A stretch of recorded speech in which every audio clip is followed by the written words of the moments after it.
જય માતાજી મિત્રો, મારું નામ છે નીલમ પરમાર, મારી ચેનલનું નામ છે નીલમ ની રસોઈ. તો તેમાં તમારું ખૂબ ખૂબ સ્વાગત કરું છું. તો આજે આપણે બનાવશું દહીંની તિખારી, અને જેને વઘારેલું દહીં પણ કહેવાય છે તે. તો તેના માટે મેં અહીંયા 1 કપ દહીં લીધું છે, ને કાશ્મીરી લાલ મરચું 1 ચમચી લીધું છે, અને મીડિયમ તીખું 1 ચમચી મરચું લીધું છે, અને 10 થી 12 કળી મોટી મેં લસણની લીધી છે, 1 ચમચી ધાણા જીરું પાવડર, અડધી ચમચી હળદર પાવડર, 4 થી 5 કળી લસણની આ રીતે કટકી કરીને લીધી છે, અને થોડી હિંગ લીધી છે, અને સ્વાદ પ્રમાણે આપણે મીઠું જોશે, અને આપણે વઘારવા માટે તેલ જોશે. તો હવે આપણે ખારણી દસ્તો લીધો છે, તેમાં આપણે આ લસણ જે છે ફોલેલું આમાં એડ કરીને આપણે ખાંડી લેશું. આ રીતે આપણે વાટી લેવાનું છે,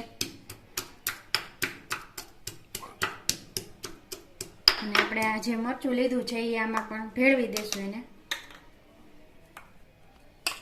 આપણે એને સરસ રીતે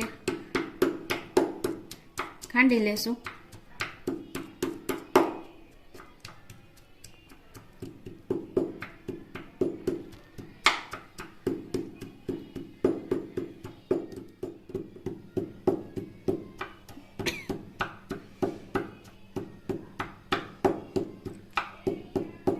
આ રીતે આપણે ખાંડી લેવાનું છે સરસ મિક્સ કરીને.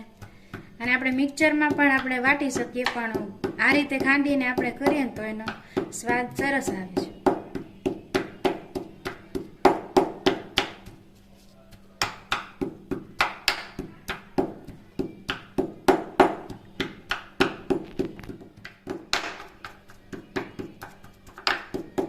આ રીતે આપણે વટાઈ ગયું છે આપણું લસણ છે એ વાટી લીધું છે. હવે આપણે વાટકામાં આપણે બધું કાઢી લેશું લસણ. આ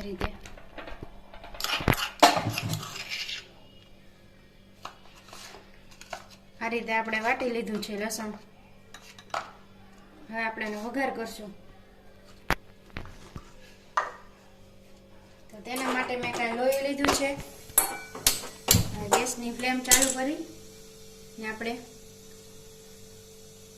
3 થી 4 ટેબલ સ્પૂન જેટલું આપણે તેલ ઉમેરશું એમાં.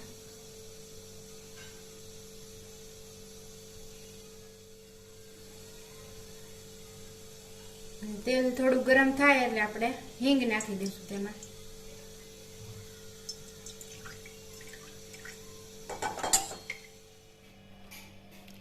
તો આપણે આ જે લસણ લીધું છે તેમાં આપણે આ બધા મસાલા એડ કરશું. 1 ચમચી આ ધાણા જીરું પાવડર લીધો તો એ,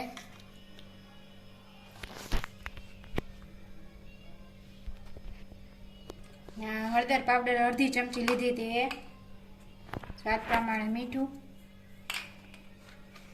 એ આપણે આ સરસ રીતે મિક્સ કરી અને આપણે આમાં થોડું પાણી એડ કરશું,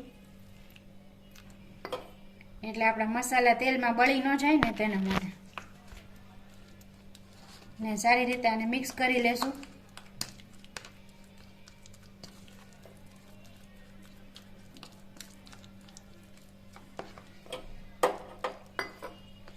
થોડું પાણી એડ કરી અને હજી પાછું મિક્સ કરી લેશું સરસ.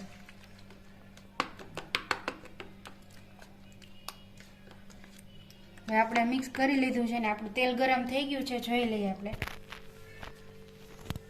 આપણું તેલ ગરમ થઈ ગયું છે. હવે થોડી હિંગ લીધી હતી, હિંગ એડ કરશું. આપણે લસણની કળી લીધી હતી આપણે એડ કરી દઈશું.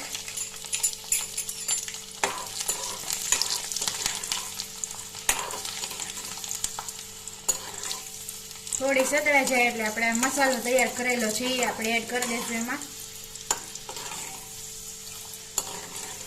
સ્વાદ સરસ આવશે લસણની કળીથી. જો તમારે આમાં ડુંગળી નાખવી હોય તો ડુંગળી પણ તમે નાખી શકો છો આમાં, પણ હું આ રીતે જ કરું છું. હવે આપણે આ જે મસાલો તૈયાર કરેલો છે તે એડ કરી દઈશું એમાં.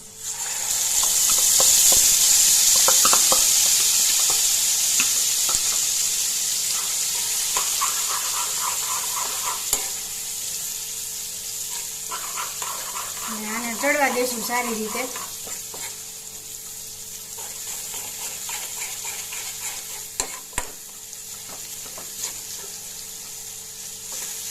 સરસ તેલ નીકળી જાય ને ત્યાં સુધી આપણે એને પાકવા દેશું.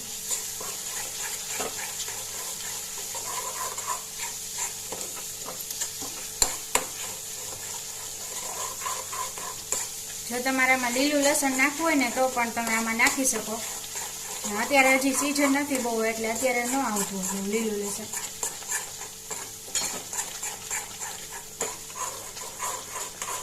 અને આપણે સારી રીતે થવા દેશું. આપણે હલાવતા રહીશું.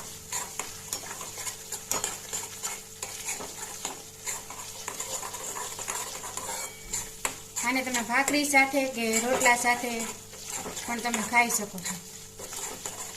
સાંજનું એમ થાય કે આપણે શું બનાવવું જમવાનું, તો આપણે આ દહીં તિખારી બનાવી શકીએ છીએ. તેની હારે ખીચડી તો મજા આવી જાય ખાવાની.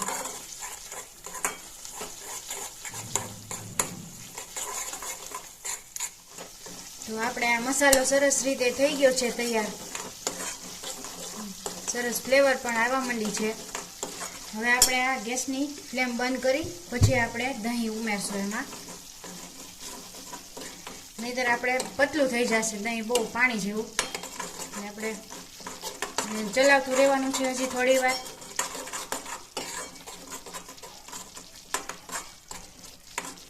અને આપણે દહીં આપણે એડ કરી દઈશું.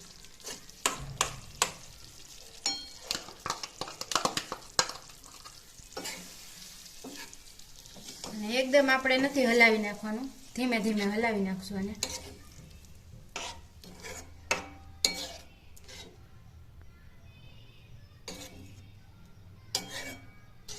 તૈયાર છે આપણી આ દહીંની તિખારી. તો આપણે સર્વ કરી લઈશું આપણે ડીશમાં.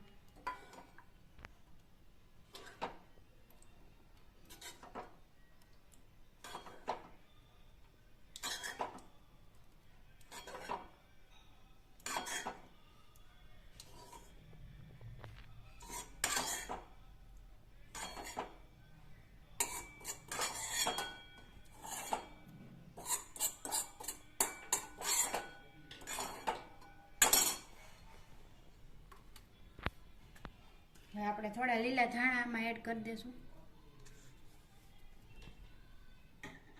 તો તૈયાર છે આપણી આ દહીં તિખારી.